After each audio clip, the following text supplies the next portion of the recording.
My son didn't steal my house in the dark like a thief. He did it in my own living room, in broad daylight, with clean papers and a practiced smile. He put his hand over mine, pressed a pen between my fingers, and said, "Mama, this is just to make things easier if something happens." And because I was tired, and lonely, and so hungry for that word mom, I believed him.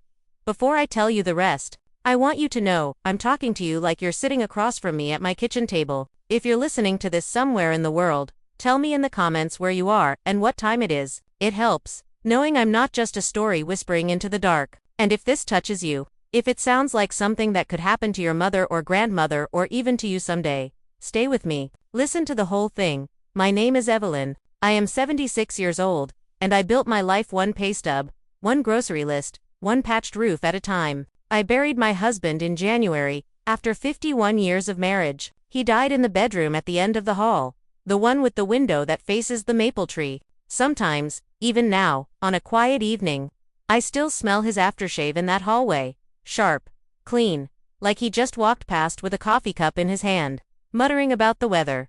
But he is gone. And after he went, the house changed. It didn't get bigger, it got louder. Every creak of the stairs, every rattle of the window in a storm, every hum of the refrigerator felt like it was calling my name, reminding me there was no one else here to answer. I tried to keep moving. I kept the kitchen clean, the sheets washed, the garden weeded when my knees allowed it. I made coffee every morning like I was still making it for two. I talked to his photograph more than I talked to any living person. Widowhood is like being wrapped in clear plastic. You can see the world, but there's something between you and the air. Then there was my heart. The doctor called it congestive failure, which is a tidy phrase for something that feels like drowning in your own chest. Some days, walking from the couch to the sink felt like crossing a desert. I learned to move slowly, to sit down before the dizziness could knock me over. I learned to sleep propped on pillows, to count the seconds between each breath. I did not tell my son how bad it was. I thought I was protecting him. That's funny, isn't it? Mothers never quite stop doing that. My son's name is Victor. He was born in the autumn of 1969, red-faced and furious at the cold air. I still remember the first time he wrapped his little hand around my finger. I remember wiping his nose when he had the flu at 6, sewing a patch on his jeans at 12, cheering myself hoarse at his high school graduation. He grew up in this house, fell down those front steps, slammed that bedroom door, ate dinners at this table I now use as a place to stack pill bottles. The boy I raised used to crawl into my lap when the thunder scared him. The man he became flinches when I coughed too loudly. "It smells like a hospital in here," he said once, wrinkling his nose. "You should open the windows more, Mom." "It's January," I reminded him. "The pipes will freeze." He rolled his eyes then. A small thing. A small disrespect. But small disrespects stack up like unpaid bills. He started coming by less after the funeral. At first it was every Sunday, then every other, then he'd swing in on a Wednesday because it fit his schedule better. He never stayed long. 15 minutes. 20. If I had made coffee already, he'd stand in the doorway like the house was something he'd stepped in by mistake. He didn't come alone anymore. He brought her Lacey. She is younger than him by a decade. Glossy and quick with a smile that never quite reaches her eyes. She never sits all the way down. She perches on the edge of the sofa, on a bar stool, on my patience.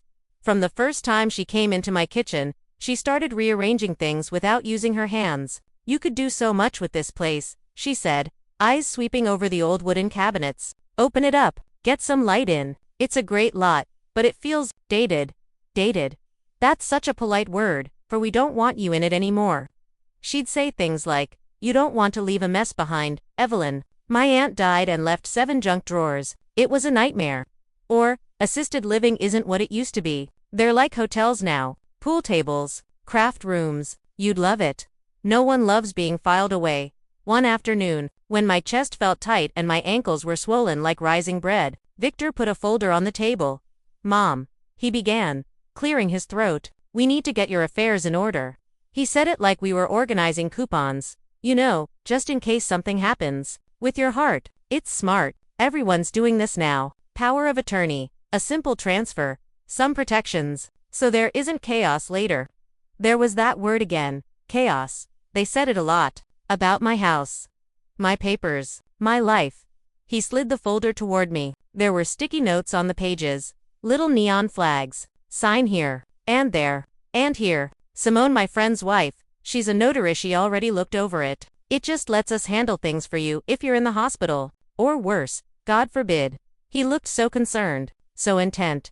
I wanted so badly to believe him. I was tired. So tired. My heart had been misbehaving all week, skipping beats, pounding at random. The pills made my head feel stuffed with cotton. Can I read them first? I asked. He smiled like you do at a child who asks if the moon is edible. Of course you can, Mom, but it's standard stuff. This is what responsible families do. You trust me, right? I did. Even then, God help me, I did. I read the first page with its dense paragraphs and legal words. I understood some of it. Asset management. Healthcare decisions. I missed some. My vision blurred around the edges. I reached for my glasses, and Victor slid them toward me gently. It's okay. I'll walk you through it. He didn't. He just pointed at the colored tabs. Here, and here, and this one gives me the ability to sign for you if you're sedated. That's it. Nothing changes unless you're too sick to decide. If you have never signed something when your heart is racing and your child is watching you, you don't know how heavy a pen can feel. My hand shook. He covered it with his, steadying me. That touch, that hand I held when he was small, that was the lever that moved me. I signed. The ink bled a little on one page where my fingers trembled. He blotted it with a napkin, all gentle efficiency. Great, he said. This is good, Mom. You're being so smart. We'll handle things when the time comes. So you can just rest. I liked the way that sounded. Rest. I didn't realize he meant rest somewhere else. It happened on a Monday. I remember because Monday was trash day, and my husband always used to drag the bins out before dawn, muttering about raccoons. I sat at the kitchen table, robe tied tight, a mug of tea cooling beside me. My breathing machine hissed softly in the corner. I heard a key in the lock. I didn't give my key to anyone. The door opened, and two men in matching shirts walked in, carrying flattened cardboard and rolls of tape like weapons. A white van idled at the curb outside. Can I help you? I asked. They glanced at a clipboard. One of them said, "We're here for the pickup, ma'am." Before I could answer, Victor stepped in behind them, holding a paper cup from the coffee shop down the street. He threw his free hand up, as if he'd walked into a surprise party in his favor. "Hey, Mom," he said. "You're up. Good." "Victor," I whispered. "What is this?" He didn't look ashamed. That's the part that still stings. There was no guilt on his face, just a faint annoyance that I was asking questions. "Don't get worked up," he said. "It's moving day." My chest clenched. Moving where? He glanced toward the hallway. "Pack up the framed photos first," he told the men. "Anything that looks old or important. The furniture by the bay window goes too. We'll junk the rest." "Victor." My voice sounded thin and far away. "What are you talking about?" He sighed. "Mom, we went over this. The assisted place. The one with the little garden and the piano in the lobby. They had an opening, and I put down the deposit. You can't keep living here alone. It's too much liability. Those stairs could kill you." "I never said I was moving," I replied. He looked at me then, really looked, and for a second I saw the boy he used to be, the one who cried when his goldfish died. Then it hardened into something else. "You signed the paperwork," he said simply. "You gave me authority. The house is already in my name. This is happening." The room felt like it tilted. I gripped the table. "The house is what?" I whispered. Asterisk. He pulled a folded document from his pocket, smoothed it on the table like he was laying out a menu. "Title transfer," he said. "You gifted it to me. Retained life estate, blah blah." The lawyer explained it. "It's complicated. The point is, it's safer this way financially. For all of us." "All of us," he said, as if there was more than just him and the woman waiting in the car. As if I were a side character in my own home. I watched one of the movers wrap my wedding photo in brown paper. My husband's smile vanished under tape. "Please stop," I said. My voice cracked. "Please, don't touch that." He hesitated, looking back at Victor. "My son didn't say, 'Listen to my mother.' He said, 'We're on a schedule. Keep going.'" And then, like it was the most natural thing in the world, he turned to me and said, "You should go get dressed. The van from the residence will be here in 20 minutes, and we don't want you in pajamas." There was a ringing in my ears, like someone had struck a bell inside my skull. "I'm not going," I said, double quotes. "Yes, you are." He didn't raise his voice. He didn't have to. He spoke with the calm authority of someone who had already packed my life into a folder and registered my consent without my understanding. "You really don't want to make this ugly," he added. "It's for the best. Everyone says so." "Everyone?" She walked in then. Lacy, sunglasses on her head, keys jangling. She gave the house a quick scan. A designer looking at a space before demolition. "You know they're doing the bedrooms already," she said. "Good. The contractor said he can start on the demo next week if we clear it fast enough." She walked right past me, right past the woman who had scrubbed this floor on her knees, who had worked double shifts to afford the down payment, who had painted these walls in the summer of '83 with a roller and a bucket, laughing with her husband while their son napped on a pile of newspapers. "Don't worry," she tossed over her shoulder. "It'll be nice there. My aunt loved her facility. Regular bingo. Hair appointments. You'll adjust. They always do.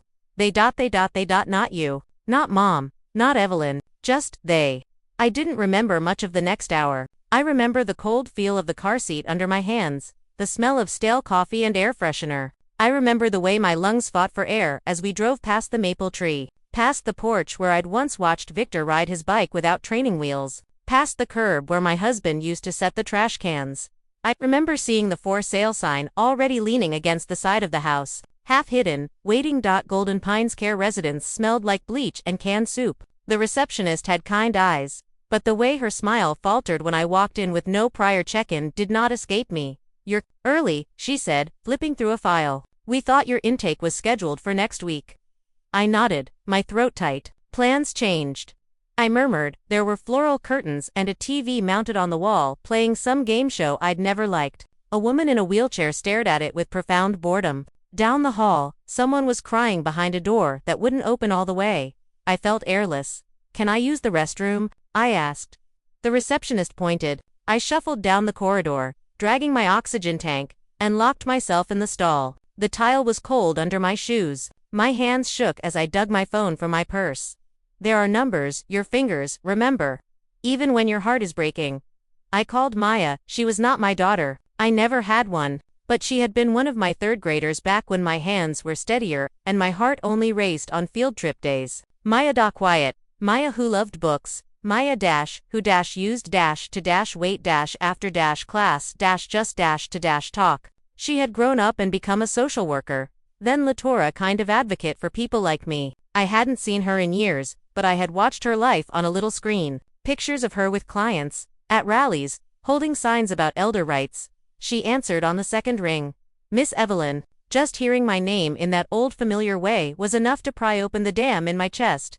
"Maya," I said, and my voice shook. "He took everything." I told her, in short bursts, about the papers, the movers, the house. "Though you're not dying fast enough" that had slipped from my son's mouth when he thought I wouldn't react. I told her I was standing in a nursing home bathroom that smelled like lemon cleaner and grief.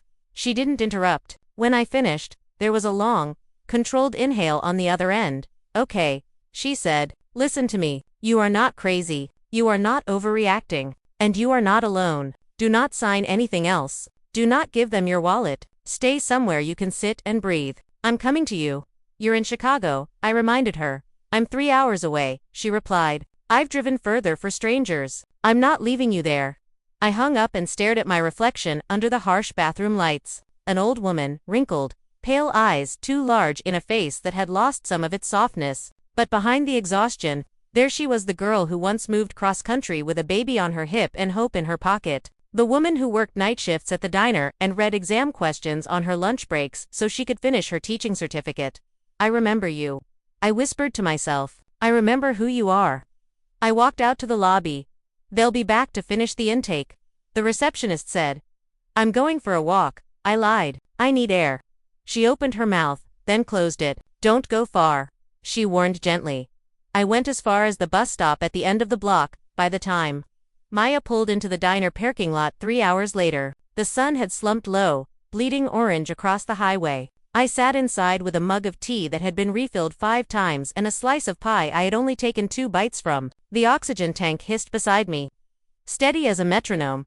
Seeing her walk through that door felt like seeing a lighthouse after drifting too long in the dark. She was older, yes, a few stray silver strands in her hair, deeper lines beside her eyes. But those eyes were still the same bright, focused, furious in the quiet way that makes people nervous. "Miss Evelyn," she breathed, kneeling beside the booth to hug me. You look like you've been doing this alone for too long." "I have," I admitted. She slid into the seat across from me and opened her laptop before the waitress could even bring her a menu. "Tell me everything again," she said, slowly, "from the first time they said paperwork." Maya listened like my words were evidence, not complaints. She asked questions about dates, about what the documents looked like, about whether anyone else had been present. She asked whether I remembered the name of the supposed notary.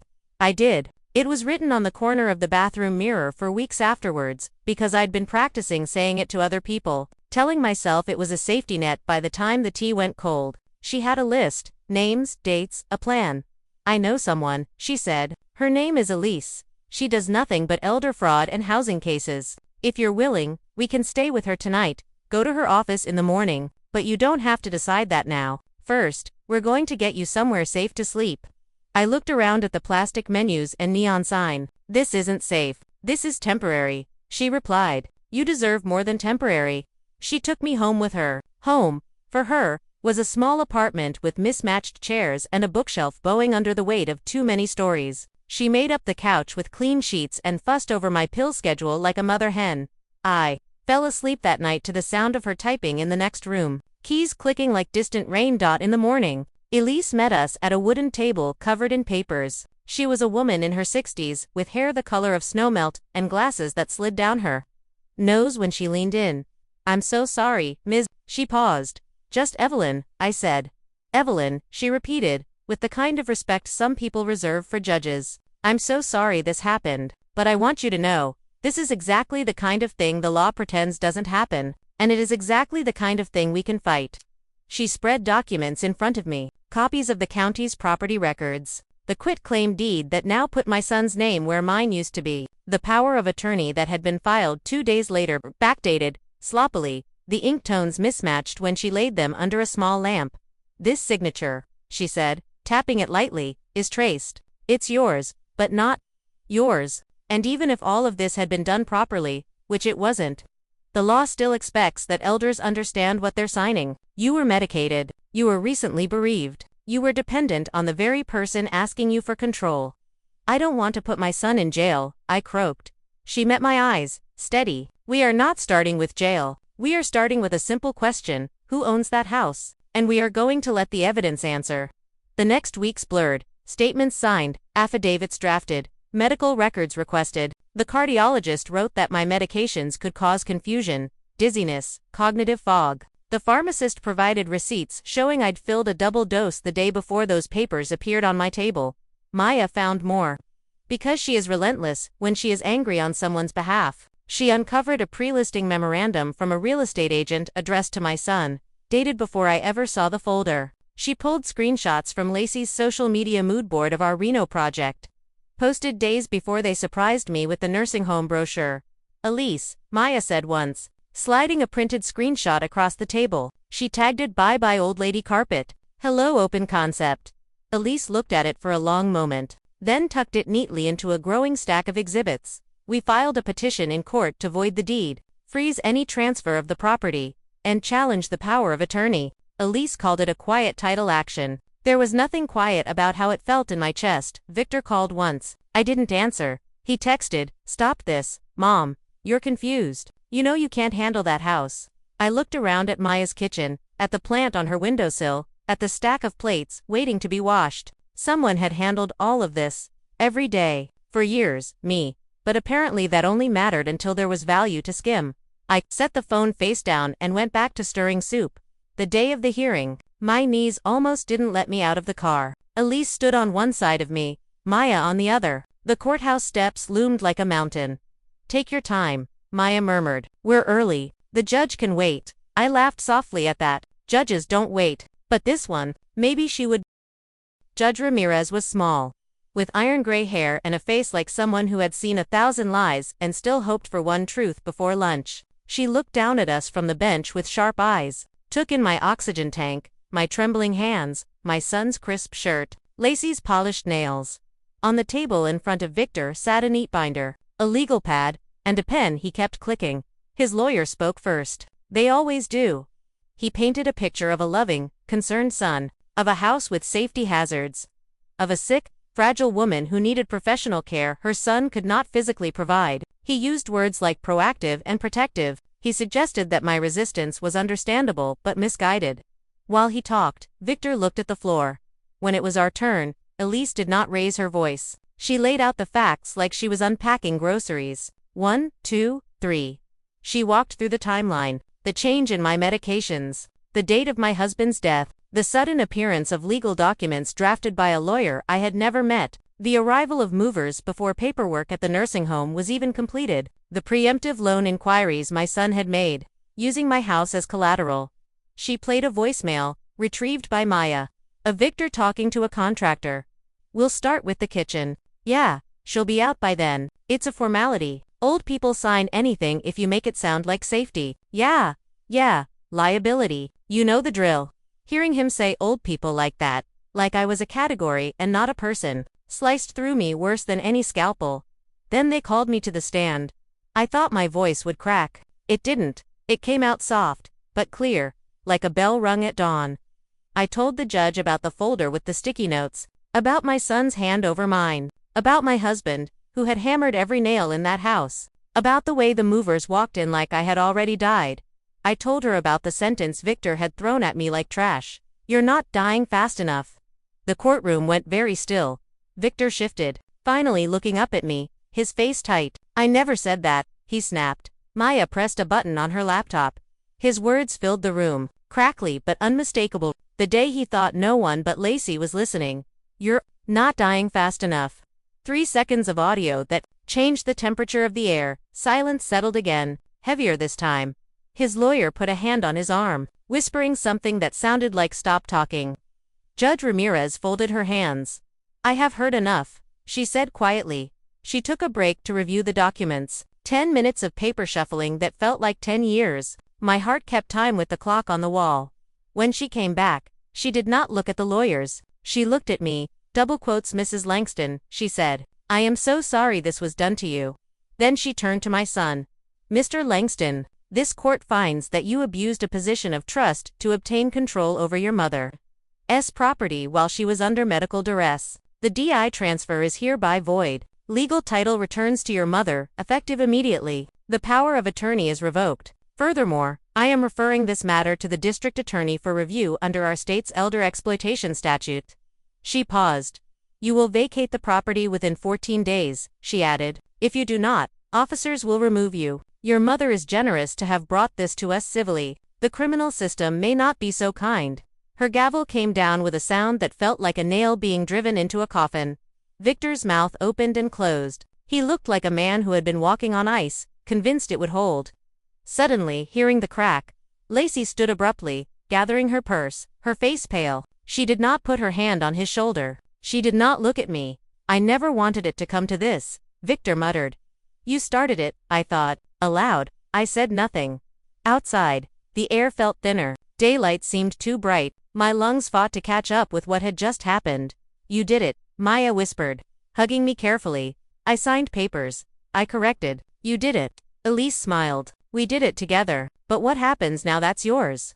What happened next was not dramatic. There were no flashing lights, no shouted apologies, no dramatic reunions on the lawn. The sheriff's office served the papers. My son packed his things. My neighbor, Mrs. Gomez, told me later that she saw Lacey loading boxes into her SUV alone 2 days after the hearing. Her jaw set, her eyes red. I could have gone straight back, walked into my kitchen, opened my cupboards, put the kettle on. I had every right. I didn't. When the offer came, it was from an unexpected corner. The town council's housing committee had heard about the case. The way gossip travels faster when it's wrapped in legal paper. An older woman on the council, a retired nurse named Dolores, asked if she could visit. She met me at Maya's apartment with a stack of pamphlets and a nervous smile. We have a program, she explained. Small, underfunded, but important. Transitional housing for older women who are being pushed out. Widowhood, estranged children, landlords who hike rent beyond reach. We've been trying to find a stable house to anchor it, a place with a yard, somewhere that feels like home, not a facility. She cleared her throat. We heard about what your son tried to do with your house, and what you did in response, and I wondered, she hesitated, if you would ever consider making it something like that, on your terms, with your name on the paperwork this time. My first instinct was to clutch the idea of the house to my chest like a rescued baby. I had fought for it, I had bled for it. It was mine. But then I remembered how it felt that last night before he took me out, standing in the kitchen, hearing them talk about opening up the wall and getting rid of that old tree. Like my life was a bad renovation plan. The house, in my mind, wasn't what it had been. The rooms were haunted by the echo of cardboard and taped-up frames. What would it look like? I asked. Dolores's face lit. She unfolded a rough sketch. We'd keep the structure, she said. Add a ramp. Maybe turn the dining room into a shared sitting room. 3 bedrooms for residents at a time. Short-term stays, 6 months, a year. Enough time to get back on their feet, find their own place. Some would be fleeing bad situations. Some would just be alone. Alone. I looked at the little drawing of a house with a ramp and a sign out front. What would the sign say? I asked Jot. She smiled. Whatever you want it to. I thought of the nights I had lain awake listening to the hum of my breathing machine and the quiet of the hall, wondering how a house that had once held so much sound could feel so empty. I thought of women I had met in waiting rooms, clutching plastic bags of medications, eyes hollow with more than illness. I thought of the old woman at Golden Pines in the hallway, staring at the TV like it was the last window she'd ever know. I'll do it, I said, but I don't want it to be a memorial to what was done to me. I want it to be a beginning for someone else. We drafted the paperwork slowly, with Elise reading every line twice, then a third time. My name appeared where it should. The terms were clear. The house remained legally mine, leased long-term to the program for $1 a year. If the program dissolved, control returned to my estate. No one could flip it, refinance it, or quietly sign it away while someone's back was turned. On the day we signed, the pen didn't feel heavy. It felt like a key placed back in my own hand. We called it the Lantern House. No plaque with my story, no long speeches, just a small metal sign near the mailbox. The Lantern House temporary. Home. Lasting dignity. I did go back then, not alone, with Maya on one side and Dolores on the other. The first time I stepped onto the porch, my knees wobbled more from memory than age. The maple tree was still there. They hadn't had time to cut it down. Inside, the rooms smelled different. Fresh paint, sawdust, a faint trace of cleaning solution. The furniture was simple, sturdy. A round table in the kitchen with 4 chairs. A worn but clean sofa in the living room. No granite no fancy light fixtures. Just light. My husband's hooks by the back door were gone. In their place hung a little wire basket of umbrellas. I stood there a long time, fingers resting on the wall where his hammer had once sunk nails. You okay? Maya asked. Yes, I said. I'm just catching up with the ghosts. We walked down the hall to what used to be Victor's room. 2 beds now, 2 soft quilts, a small shelf between them with a lamp. Do you think they'll like it? Dolores asked, suddenly anxious. I think, I said slowly, that there will be women who sleep here and, for the first time in years, feel like they are not in someone's way. That's worth more than granite. The first resident moved in 3 weeks later. Her name was Ruth. She was 72.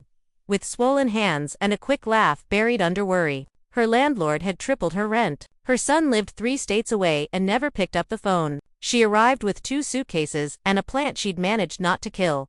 We didn't tell her whose house it had been. We didn't tell her what had happened here. We just showed her the kitchen, the bathroom, the little sitting room with the lamp. Is this really okay? She asked. Won't someone miss this space? They will, I said, but not in the way you think. I went back to Maya's that night, tired but lighter. When I lay down on her couch, staring at the ceiling, my heart still ached. My lungs still fought. My body was still an aging thing with limits. But my story no longer sat in my son's hands. It was mine again. Victor never came to the Lantern House. Not once. I heard from Elise that he took a plea deal when the district attorney finally came knocking. Fines community service. A permanent mark on his record that would shadow any job that required trust. Lacey left him before the ink dried. Sometimes, late at night, I imagine him driving past the house, my house, slowing down when he sees the new sign. Wondering if anyone inside thinks of him. I don't. Not like that. You might think that my revenge was watching him fall. But no, falling is easy. The real revenge is that every brick of the place he tried to steal now holds a woman like me. A woman he has to see in their faces when he watches the news, when he walks down the street. When he sits alone and wonders why no one calls him son with love anymore. Maya found me a small apartment over a laundromat not far from the Lantern House. It isn't much. 1 bedroom. A kitchen just big enough for me and my kettle. The windows rattle when the buses go by, but they face east, And every morning, the light climbs the walls like a promise. On good days, I walk with my cane to the lantern house and sit on the front steps. I listen to the screen door squeak as residents go in and out. I watch them carry grocery bags, library books, little baskets of laundry, ordinary things, sacred, in their way. None of them know the whole story. They don't need to. It's built into the foundation now. On bad days, when my heart beats like it's trying to escape my chest, I don't walk that far. I sit in my chair by the window and talk to my husband's photograph. We did all right, I tell him. Not perfect, not painless, but all right. Sometimes, late at night, my phone buzzes with unknown numbers. I let them go to voicemail. Once, out of curiosity, I listened. His voice older, rougher. Mom, he said. I drive past sometimes. I see the sign. I heard what you did. I don't know how to live with what I did. I just wanted to say. He didn't finish. The message cut off. I didn't call back. Forgiveness is not a door someone else gets to walk through whenever they please. It's a room you build inside yourself so you don't have to live in the wreckage forever. I built mine. He can build his. Sometimes people ask me, in softer words, if I regret what happened. If I wish I'd just stayed quiet. Stayed in the home he chose. Let things be easier. No. I regret trusting a signature more than I trusted my own unease. I regret not calling Maya sooner. I regret every time I swallowed my no because I wanted to be easy to love. But I do not regret standing up. If you're still listening, wherever you are, here's what I want you to remember.